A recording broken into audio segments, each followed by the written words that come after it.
Now, in his address last night, President Cyril Ramaphosa said a government task team will discuss the possibility of introducing mandatory vaccination. This could see vaccinations becoming mandatory in order to gain access to workplaces, public events, public transport systems, as well as public establishments. Let's discuss now what the law says about mandatory vaccination. I'm joined for this conversation by Advocate Modidima Mannya. Advocate Mannya, good to have you with us on the Daytime Update today. Perhaps let's start with this question. What law would the government be leaning on in order to make vaccinations mandatory? Well, good afternoon and good afternoon to your viewers.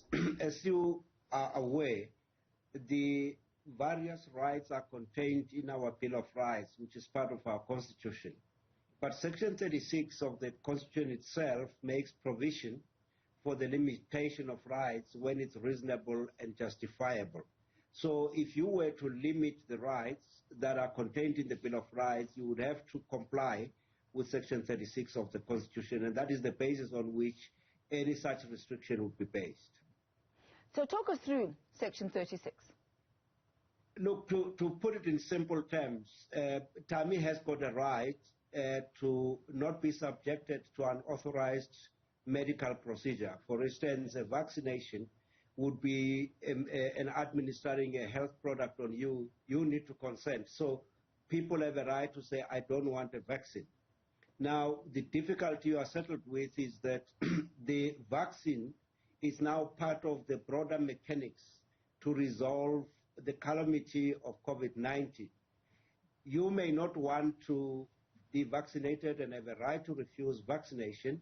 I may agree and accept to be vaccinated. I have to work with you. You carry a risk of infecting me. The state has an obligation to protect me, and it will do so by limiting your rights. So you have a right not to be vaccinated, but you don't have a right to infect other people or to pose a risk to them.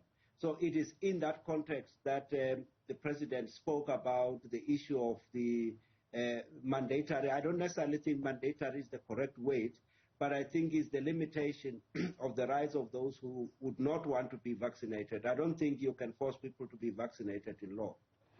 You can't really force people, as you say, in law, but certainly the measures that are going to be put in place that will limit your ability to access work, to access public institutions and public buildings, that basically renders you incapable of earning a living or of exercising your freedom as an individual that has chosen not to vaccinate. How does one then meander through that set of circumstances? You know, Tammy, there's already a law that regulates access to public buildings and public spaces. And the right of access is always reserved. So there's already a restriction. So, for instance, if a person ends up in jail, that person's right of freedom of movement is restricted. But that person would have attracted the restriction by doing something or not doing one thing or the other. So I don't think it's a question of the state is not saying we are taking away your right. The state is saying there is this calamity. Part of the mechanics of resolving it is to vaccinate. You then make a choice and say, I have a right not to be vaccinated. And the state remains with a responsibility towards other people.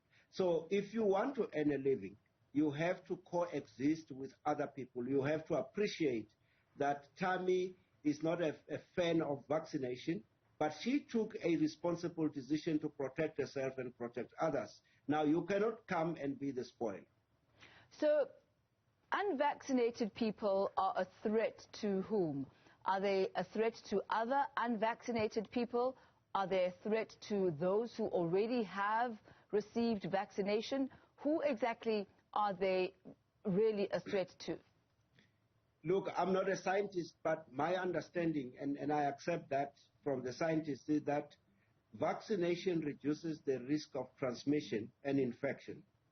And if we have more people that are vaccinated, so the risk gets lower. Part of the broader public interest is to have our country running and the economy running. And the incidence of infections, which leads to restrictions and lockdown levels, is as a result of the high number of infections. As you can see now, for instance, the infections are starting to rocket, particularly where we are in Gauteng. The implication is that if the numbers keep on going higher and higher, the government will have to impose restrictions. At the moment, we are at a curfew of 12 o'clock to 4 o'clock in the morning. We come from 10 o'clock. At some point, we were on a complete shutdown of the country. So it's just not about me and you. It's also about the broader public interest. There are many other people there who need to find job opportunities. For instance, people will tell you that the tourism industry has almost been obliterated. It's one of the major sources of revenue and job. And if we want people's rights to be realized, the right to work, the right to human dignity, people have to be able to work. So it's a far broader interest than me and you as individuals. And I appreciate the statement that you make now, the individual's rights to be able to find employment, to be able to sustain and maintain themselves. Should there be a large number of people who, for example, say they do not want to get vaccinated, but at the same time who say that their rights to be able to walk freely and to be able to find a job, etc., that those rights have been limited, do they have a legal leg to stand on, considering the catch-22 situation that you outlined a bit earlier on?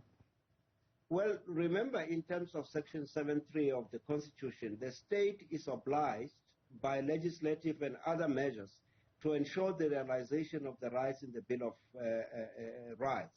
Now, if I want to work, and because the right to work is part of my right to human dignity, the state has to enable that. It's not a majority rule situation. Maybe one needs to correct that, because we already have an agreement as a nation in terms of our constitution, which is our social contract. Of course, people will have recourse to the extent that whatever limitations are imposed are not consistent with the requirements set out in Section 36 of the Constitution, and they have to be justifiable, they have to be reasonable. So what legal reasons could people give for not wanting to vaccinate? I'm trying to see if there are any exceptions here, because some, we believe, may have been perhaps physiologically unable to, for whatever preconditions that they may have. Others may have, other reasons.